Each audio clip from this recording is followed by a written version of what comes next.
الانفال زمانہ نزول۔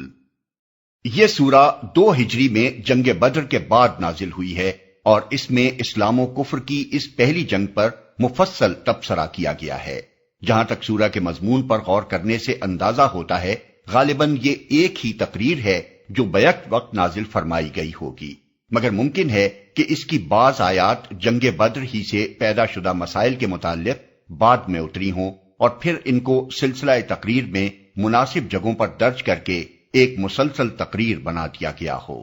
بہرحال کلام میں کہیں کوئی ایسا جوڑ نظر نہیں آتا جس سے یہ گمان کیا جا سکے کہ یہ الگ الگ 2-3 خطبوں کا مجموعہ ہے۔ تاریخی پس منظر۔ قبل اس کے کہ اس سورہ پر تبصرہ کیا جائے، جنگ بدر اور اس سے تعلق رکھنے والے حالات پر ایک تاریخی نگاہ ڈال لینی چاہیے۔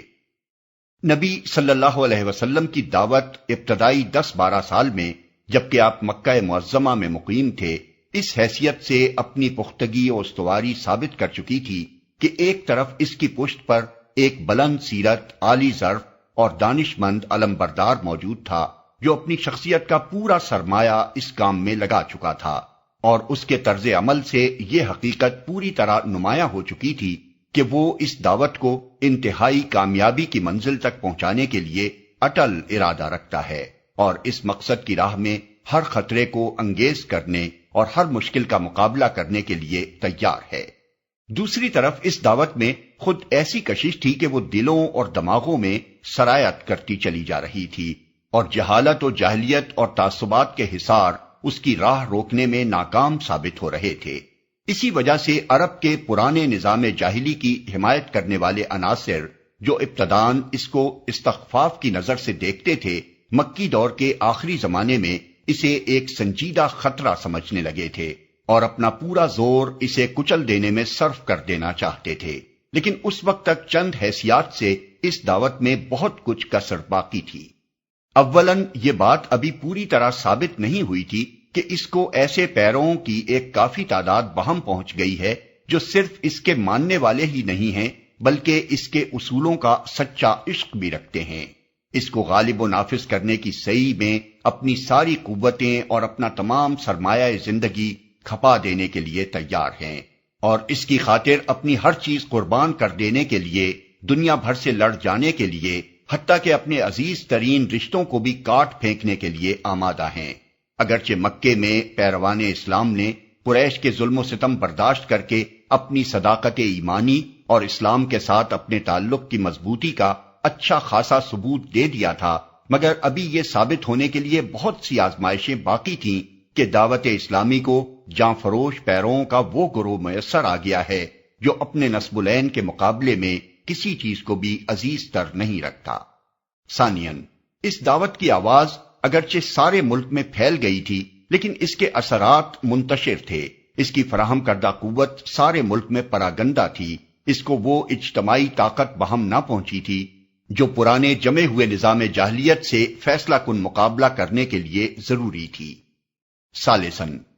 اس دعوت نے زمین میں کسی جگہ بھی جڑ نہیں پکڑی تھی بلکہ ابھی تک وہ صرف ہوا میں سرایت کر رہی تھی۔ ملک کا کوئی خطہ ایسا نہیں تھا جہاں وہ قدم جما کر اپنے موقف کو مضبوط کرتی اور پھر آگے بڑھنے کی سعی کرتی۔ اس وقت تک جو مسلمان جہاں بھی تھا، اس کی حیثیت نظام کفر و شرک میں بالکل ایسی تھی جیسی خالی معدے میں کنین کہ معدہ ہر وقت اسے اگل دینے کے لیے زور لگا رہا ہو اور قرار پکڑنے کے لیے اس کو جگہ ہی نہ ملتی ہو۔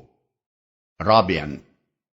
اس وقت تک اس دعوت کو عملی زندگی کے معاملات اپنے ہاتھ میں لے کر چلانے کا موقع نہیں ملا تھا، نہ یہ اپنا تمدن قائم کر سکی تھی، نہ اس نے اپنا نظام معیشت و معاشرت اور نظام سیاست مرتب کیا تھا، اور نہ دوسری طاقتوں سے اس کے معاملات صلح و جنگ پیش آئے تھے۔ اس لیے نہ تو ان اخلاقی اصولوں کا مظاہرہ ہو سکا تھا جن پر یہ دعوت زندگی کے پورے نظام کو قائم کرنا اور چلانا چاہتی تھی، اور نہ یہی بات آزمائش کی کسوٹی پر اچھی طرح نمایاں ہوئی تھی کہ اس دعوت کا پیغمبر اور اس کے پیروں کا گروہ جس چیز کی طرف دعوت دنیا کو دے رہا ہے اس پر عمل کرنے میں وہ خود کس حد تک راست باز ہے۔ بعد کے واقعات نے وہ مواقع پیدا کر دیے جن سے یہ چاروں یکساں پوری ہو گئیں۔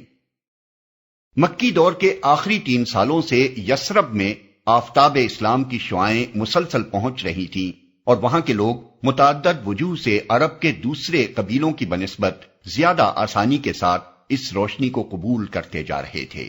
آخر کار نبوت کے 12ویں سال حج کے موقع پر 75 نفوس کا ایک وفد نبی صلی اللہ علیہ وسلم سے رات کی تاریکی میں ملا، اور اس نے نہ صرف یہ کہ اسلام قبول کیا بلکہ آپ کو اور آپ کے پیرووں کو اپنے شہر میں جگہ دینے پر بھی آمادگی ظاہر کی۔ یہ اسلام کی تاریخ میں ایک انقلابی موقع تھا جسے خدا نے اپنی عنایت سے فراہم کیا اور نبی صلی اللہ علیہ وسلم نے ہاتھ بڑھا کر پکڑ لیا۔ اہل یثرب نبی صلی اللہ علیہ وسلم کو محض ایک پناہ گزی کی حیثیت سے نہیں بلکہ خدا کے نائب اور اپنے امام و فرما روا کی حیثیت سے بلا رہے تھے، اور اسلام کے پیرووں کو ان کا بلاوا اس لیے نہ تھا کہ وہ ایک اجنبی سرزمین میں محض مہاجر ہونے کے حیثیت سے جگہ پا لیں، بلکہ مقصد یہ تھا کہ عرب کے مختلف قبائل اور خطوں میں جو مسلمان منتشر ہیں وہ یثرب میں جمع ہو کر اور یثربی مسلمانوں کے ساتھ مل کر ایک منظم معاشرہ بنا لیں۔ اس طرح یثرب نے دراصل اپنے آپ کو مدینۃ الاسلام کی حیثیت سے پیش کیا، اور نبی صلی اللہ علیہ وسلم نے اسے قبول کر کے عرب میں پہلا دار الاسلام بنا لیا۔ اس پیشکش کے معنی جو کچھ تھے اس سے اہل مدینہ ناواقف نہ تھے۔ اس کے صاف معنی یہ تھے کہ ایک چھوٹا سا قصبہ اپنے آپ کو پورے ملک کی تلواروں اور معاشی اور تمدنی بائیکاٹ کے مقابلے میں پیش کر رہا تھا۔ چنانچہ بیعت عقبہ کے موقع پر رات کی اس مجلس میں اسلام کے ان اولین مددگاروں یعنی انصار نے اس نتیجے کو خوب اچھی طرح جان بوجھ کر نبی صلی اللہ علیہ وسلم کے ہاتھ میں ہاتھ دیا تھا۔ عین اس وقت جب کہ بیعت ہو رہی تھی، یثربی وفد کے ایک نوجوان رکن اسد بن زرارہ نے، جو پورے وفد میں سب سے کم سن شخص تھے، اٹھ کر کہا، ٹھہرو اے اہل یثرب، ہم لوگ جو ان کے پاس آئے ہیں تو یہ سمجھتے ہوئے آئے ہیں کہ یہ اللہ کے رسول ہیں، اور آج انہیں یہاں سے نکال کر لے جانا تمام عرب سے دشمنی مول لینا ہے۔ اس کے نتیجے میں تمہارے نونہال قتل ہوں گے اور تلواریں تم پر برسیں گی، لہذا اگر تم اس کو برداشت کرنے کی طاقت اپنے اندر پاتے ہو تو ان کا ہاتھ پکڑو، اور اس کا اجر اللہ کے ذمے ہے، اور اگر تمہیں اپنی جانیں عزیز ہیں تو پھر چھوڑ دو اور صاف صاف عذر کر دو، کیونکہ اس وقت عذر کر دینا خدا کے نزدیک زیادہ قابل قبول ہو سکتا ہے۔ اسی بات کو وفد کے ایک دوسرے شخص عباس بن عبادہ بن نزلہ نے دہرایا، جانتے ہو اس شخص سے کس چیز پر بیعت کر رہے ہو؟ آوازیں ہاں جانتے ہیں، تم اس کے ہاتھ پر بیعت کر کے دنیا بھر سے لڑائی مول لے رہے ہو، پس اگر تمہارا خیال یہ ہو کہ جب تمہارے مال تباہی کے اور تمہارے اشراف ہلاکت کے خطرے میں پڑ جائیں تو تم اسے دشمنوں کے حوالے کر دو گے، تو بہتر ہے کہ آج ہی اسے چھوڑ دو، کیونکہ خدا کی قسم یہ دنیا اور آخرت کی رسوائی ہے۔ اور اگر تمہارا ارادہ یہ ہے کہ جو بلاوا تم اس شخص کو دے رہے ہو اس کو اپنے اموال کی تباہی اور اپنے اشراف کی ہلاکت کے باوجود نباہو گے، تو بے شک اس کا ہاتھ تھام لو کہ خدا کی قسم یہ دنیا اور آخرت کی بھلائی ہے۔ اس پر تمام وفد نے بالاتفاق کہا، ہم اسے لے کر اپنے اموال کو تباہی اور اپنے اشراف کو ہلاکت کے خطرے میں ڈالنے کے لیے تیار ہیں۔ تب وہ مشہور بیعت واقع ہوئی جسے تاریخ میں بیعت عقبہ ثانیہ کہتے ہیں۔ دوسری طرف اہل مکہ کے لیے یہ معاملہ جو معنی رکھتا تھا وہ بھی کسی سے پوشیدہ نہ تھا۔ دراصل اس طرح محمد صلی اللہ علیہ وسلم کو، جن کی زبردست شخصیت اور غیر معمولی قابلیتوں سے قریش کے لوگ واقف ہو چکے تھے، ایک ٹھکانہ میسر آ رہا تھا، اور ان کی قیادت اور رہنمائی میں پیروان اسلام، جن کی عزیمت و استقامت اور فدائیت کو بھی قریش ایک حد تک آزما چکے تھے، ایک منظم جتھے کی صورت میں مجتمع ہوئے جاتے تھے۔ یہ پرانے نظام کے لیے موت کا پیغام تھا۔ نیز مدینہ جیسے مقام پر مسلمانوں کی اس طاقت کے مجتمع ہونے سے قریش کو مزید خطرہ یہ تھا کہ یمن سے شام کی طرف جو تجارتی شاہراہ ساحل بحر احمر کے کنارے کنارے جاتی تھی، جس کے محفوظ رہنے پر قریش اور دوسرے بڑے بڑے مشرک قبائل کی معاشی زندگی کا انحصار تھا، وہ مسلمانوں کی زد میں آ جاتی تھی، اور اس شہرک پر ہاتھ ڈال کر مسلمان نظام جاہلی کی زندگی دشوار کر سکتے تھے۔ صرف اہل مکہ کی وہ تجارت جو اس شاہراہ کے بل پر چل رہی تھی 2.5 لاکھ اشرفی سالانہ تک پہنچتی تھی، طائف اور دوسرے مقامات کی تجارت اس کے ماں سوا تھی۔ قریش ان نتائج کو خوب سمجھتے تھے۔ جس رات بیعت عقبہ واقع ہوئی اسی رات اس معاملے کی بھنک اہل مکہ کے کانوں میں پڑی اور پڑتے ہی کھلبلی مچ گئی۔ پہلے تو انہوں نے اہل مدینہ کو نبی صلی اللہ علیہ وسلم سے توڑنے کی کوشش کی، پھر جب مسلمان ایک ایک دو دو کر کے مدینے کی طرف ہجرت کرنے لگے اور قریش کو یقین ہو گیا کہ اب محمد بھی وہاں منتقل ہو جائیں گے، تو وہ اس خطرے کو روکنے کے لیے آخری چارہ کار اختیار کرنے پر آمادہ ہو گئے۔ ہجرت نبوی سے چند ہی روز پہلے قریش کی مجلس شورا منعقد ہوئی، جس میں بڑی رد و کد کے بعد آخر کار یہ طے پا گیا کہ بنی ہاشم کے سوا تمام خانوادہ خائے قریش کا ایک ایک آدمی چھانٹا جائے اور یہ سب لوگ مل کر محمد صلی اللہ علیہ وسلم کو قتل کریں، تاکہ بنی ہاشم کے لیے تمام خاندانوں سے تنہا لڑنا مشکل ہو جائے اور وہ انتقام کی بجائے خون بہا قبول کرنے پر مجبور ہو جائیں۔ لیکن خدا کے فضل اور نبی صلی اللہ علیہ وسلم کے اعتماد علی اللہ اور حسن تدبیر سے ان کی یہ چال ناکام ہو گئی اور حضور بخیریت مدینہ پہنچ گئے۔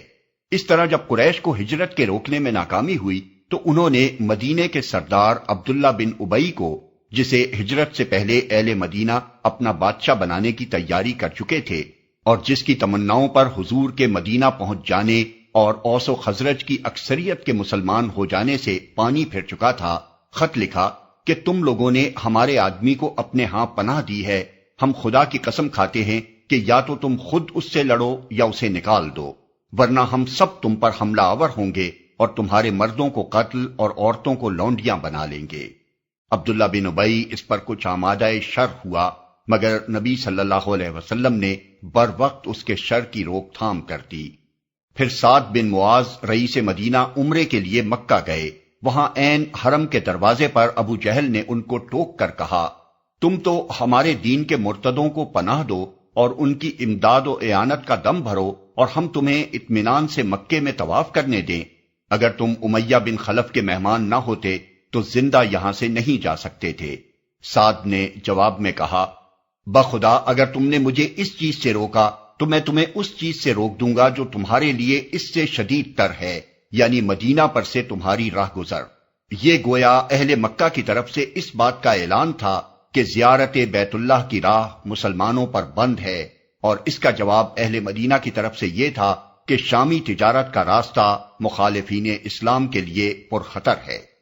اور فی الواقع اس وقت مسلمانوں کے لیے اس کے سوا کوئی تدبیر بھی نہ تھی کہ اس تجارتی شاہراہ پر اپنی گرفت مضبوط کریں، تاکہ قریش اور وہ دوسرے قبائل جن کا مفاد اس راستے سے وابستہ تھا، اسلام اور مسلمانوں کے ساتھ اپنی معاندانہ اور مزاحمانہ پالیسی پر نظر ثانی کرنے کے لیے مجبور ہو جائیں۔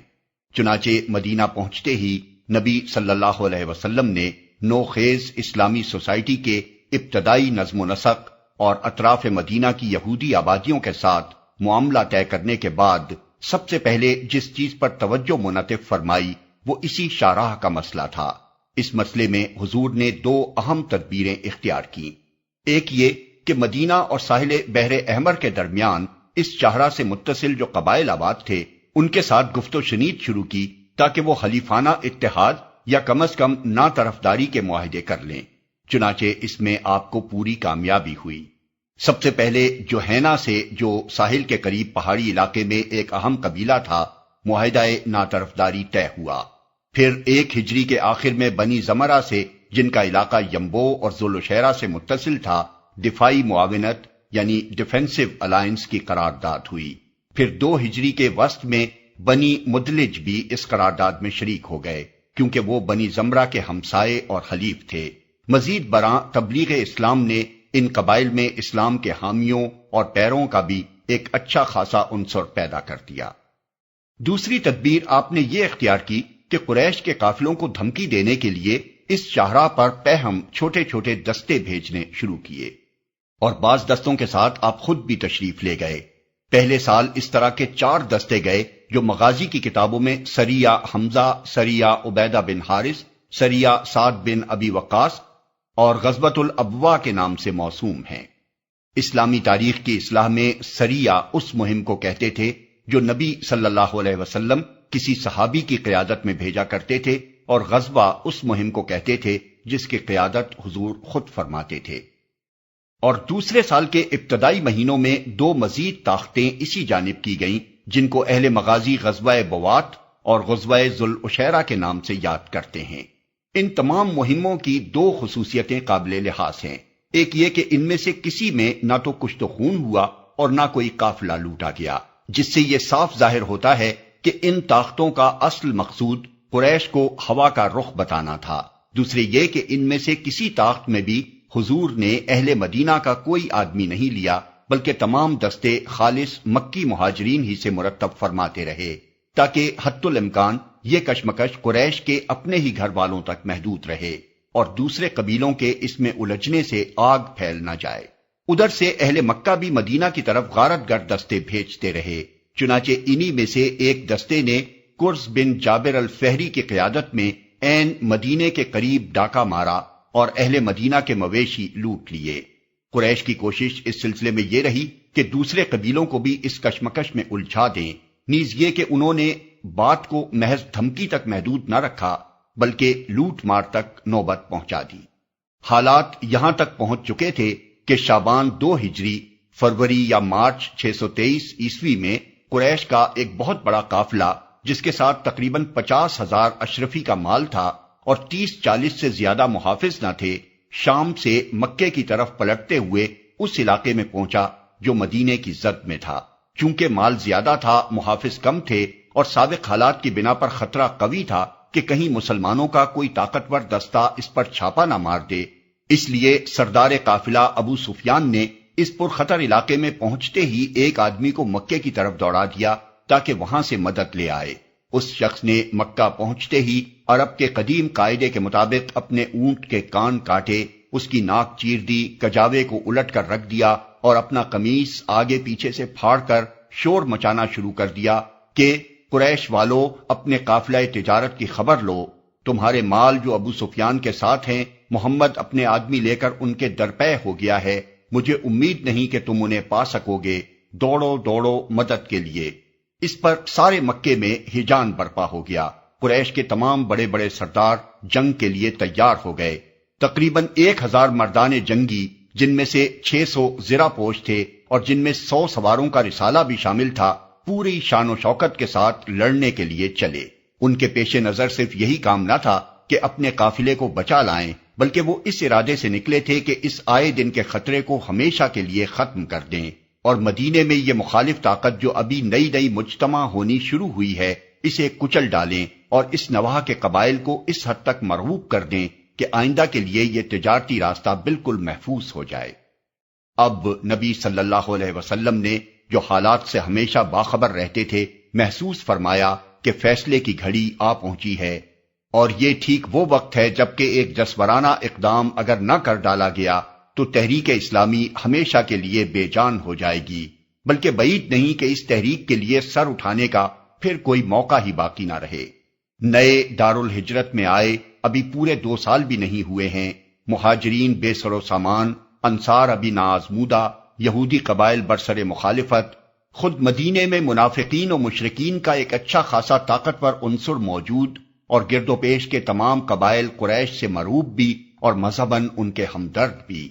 ایسے حالات میں اگر قریش مدینے پر حملہ آور ہو جائیں تو ہو سکتا ہے کہ مسلمانوں کی مٹھی بھر جماعت کا خاتمہ ہو جائے، لیکن اگر وہ حملہ نہ کریں اور صرف اپنے زور سے قافلے کو بچا کر ہی نکال لے جائیں اور مسلمان دبکے بیٹھے رہیں، تب بھی یکلخت مسلمانوں کی ایسی ہوا اکھڑے گی کہ عرب کا بچہ بچہ ان پر دلیر ہو جائے گا اور ان کے لیے ملک بھر میں پھر کوئی جائے پناہ باقی نہ رہے گی۔ آس پاس کے سارے قبائل قریش کے اشاروں پر کام کرنا شروع کر دیں گے۔ مدینے کے یہودی اور منافقین و مشرکین علل اعلان سر اٹھائیں گے اور دارالہجرت میں جینا مشکل کر دیں گے۔ مسلمانوں کا کوئی روب و اثر نہ ہوگا کہ اس کی وجہ سے کسی کو ان کی جان و مال اور آبرو پر ہاتھ ڈالنے میں تامل ہو۔ اس بنا پر نبی صلی اللہ علیہ وسلم نے عزم فرما لیا کہ جو طاقت بھی اس وقت میسر ہے اسے لے کر نکلیں اور میدان میں فیصلہ کریں کہ جینے کا بلبوتا کس میں ہے اور کس میں نہیں ہے۔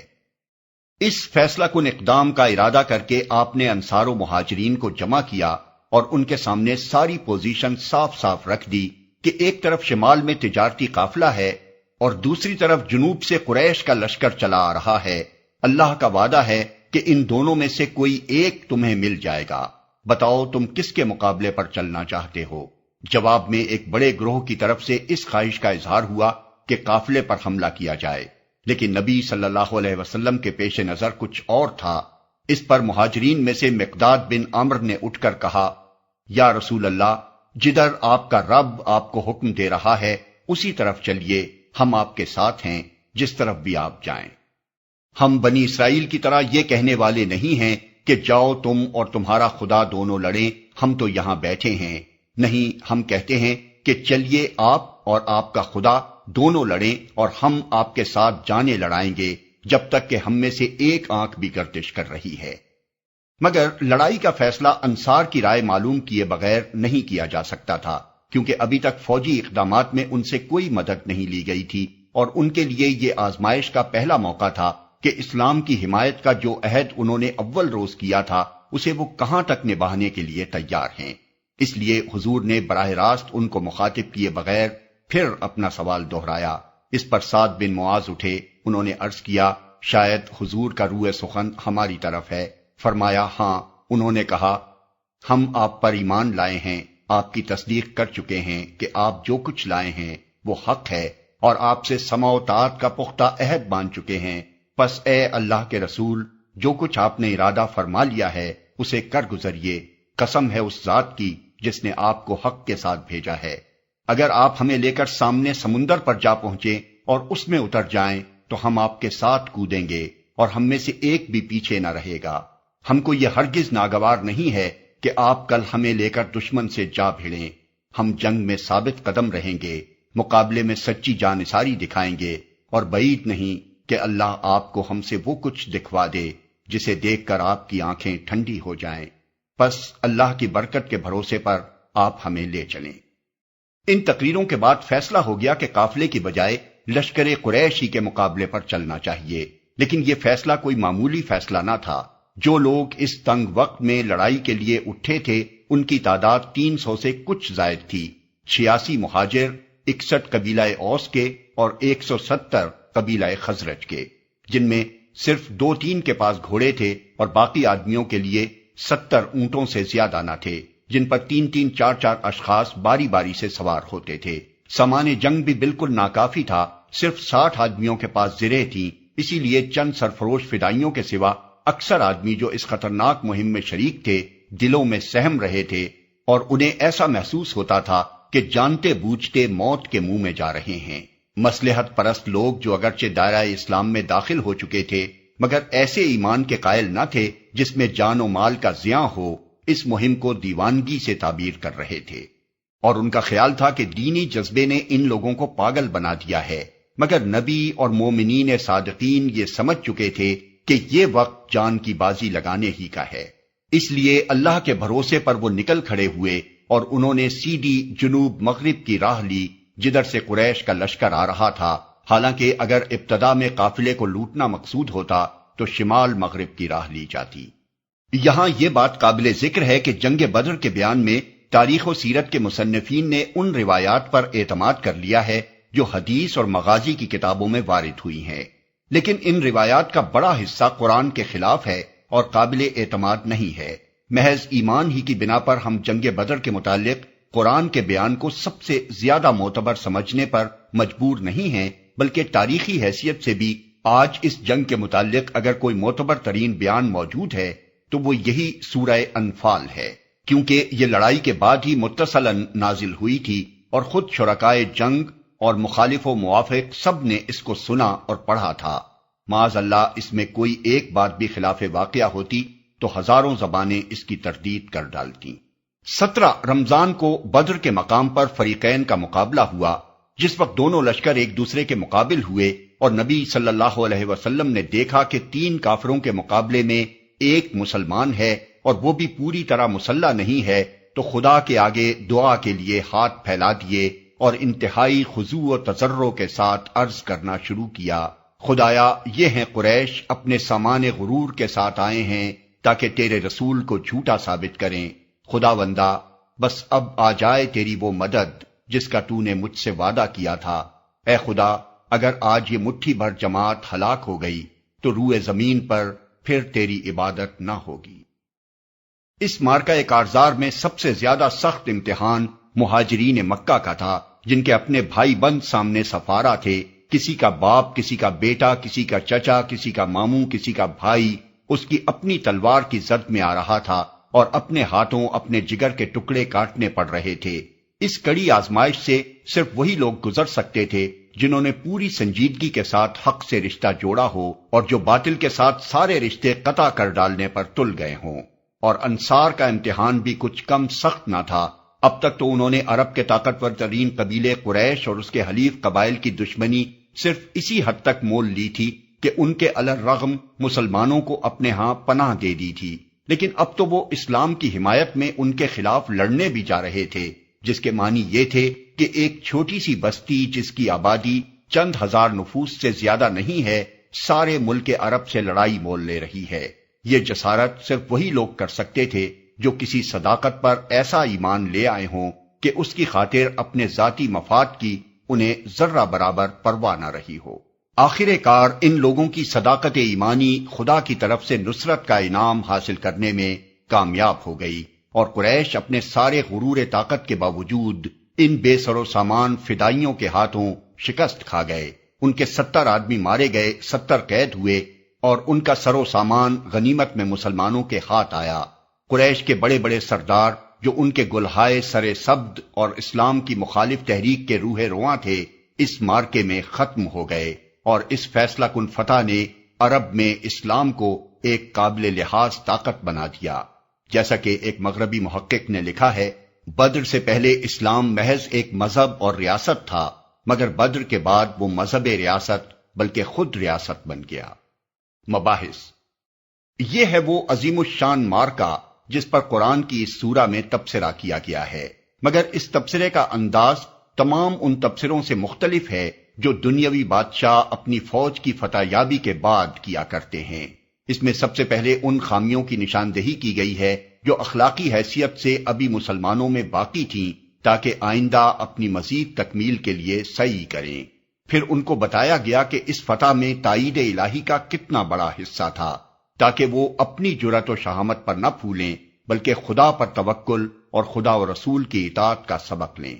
پھر اس اخلاقی مقصد کو واضح کیا گیا ہے جس کے لیے مسلمانوں کو یہ مارکہ حق و باطل برپا کرنا ہے، اور ان اخلاقی صفات کی توضیح کی گئی ہے جن سے اس مارکے میں انہیں کامیابی حاصل ہو سکتی ہے۔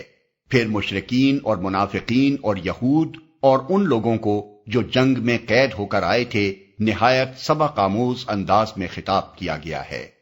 پھر ان اموال کے متعلق جو جنگ میں ہاتھ آئے تھے مسلمانوں کو ہدایت کی گئی ہے کہ انہیں اپنا مال نہ سمجھیں بلکہ خدا کا مال سمجھیں۔ جو کچھ اللہ اس میں سے ان کا حصہ مقرر کرے اسے شکریہ کے ساتھ قبول کر لیں، اور جو حصہ اللہ اپنے کام اور اپنے غریب بندوں کی امداد کے لیے مقرر کرے اس کو بارضا و رغبت گوارا کر لیں۔ پھر قانون جنگ و صلح کے متعلق وہ اخلاقی ہدایات دی گئی ہیں جن کی توضیح اس مرحلے میں دعوت اسلامی کے داخل ہو جانے کے بعد ضروری تھی، تاکہ مسلمان اپنی صلح و جنگ میں جاہلیت کے طریقوں سے بچیں اور دنیا پر ان کی اخلاقی برتری قائم ہو، اور دنیا کو معلوم ہو جائے کہ اسلام اول روز سے اخلاق پر عملی زندگی کی بنیاد رکھنے کی جو دعوت دے رہا ہے اس کی تعبیر واقعی عملی زندگی میں کیا ہے۔ پھر اسلامی ریاست کے دستوری قانون کی بعض دفعات بیان کی گئی ہیں جن سے دارالاسلام کے مسلمان باشندوں کی آئینی حیثیت ان مسلمانوں سے الگ کر دی گئی ہے جو دارالاسلام کے حدود سے باہر رہتے ہوں۔